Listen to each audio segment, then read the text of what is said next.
India Australia இடையேயான இரண்டாவது ஒருநாள் போட்டி பெங்களூரு மைதானத்தில் நடைபெற உள்ளது. இந்த போட்டியில் இந்திய அணியின் வேகப்பந்து வீச்சாளர் பும்ரா T20 போட்டியில் முக்கிய சாதனை ஒன்றை நிகழ்த்துவார் என்ற எதிர்பார்ப்பு ஏற்பட்டுள்ளது. பும்ரா முதல் T20 போட்டியில் 3 விக்கெட்டுகளை வீழ்த்தினார். அதன் மூலம் T20 போட்டிகளில் 51 விக்கெட் வீழ்த்தி அசத்தினார். தற்போது இந்திய அணியில் அதிக விக்கெட் வீழ்த்தியவர்கள் பட்டியலில் 2ஆம் இடத்தில் இருக்கிறார் பும்ரா. இந்திய அணியில் அதிக T20 விக்கெட்டுகளை எடுத்தவர் பட்டியலில் அஸ்வின் 52 விக்கெட்டுகளுடன் முதலிடத்தில் இருக்கிறார். அவரை வீழ்த்தி முதலிடத்தை பிடிக்க பும்ரா இன்னும் 2 விக்கெட்டுகள் வீழ்த்த வேண்டும்.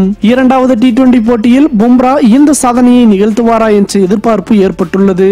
பும்ராவின் பந்து வீச்சை எதிர்கொள்ள ஆஸ்திரேலிய வீரர்கள் தடுமாறி வரும் நிலையில் பும்ரா நிச்சயம் 2 விக்கெட்டுகள் வீழ்த்துவார் என ரசிகர்கள் நம்புகின்றனர். அதே சமயம் இந்த போட்டியில் பும்ரா இந்த சாதனையை நிகழ்த்த என்றால் 50 ஓவர் உலகக்கோப்பை முடிந்த பின்னர் ஆகஸ்ட் அல்லது அதற்கு பின் நடக்கும் சர்வதேச T20 போட்டியில்தான் இந்த சாதனையை நிகழ்த்த முடியும் என்பது குறிப்பிடத்தக்கது. மேலும் இது போன்ற சுவாரஸ்யமான செய்திகளை உடனுக்குடன் தெரிந்து கொள்ள தமிழ் சேரை சேனலை சப்ஸ்கிரைப் பண்ணுங்க. மறக்காம பெல் ஐக்கானை கிளிக் பண்ணுங்க.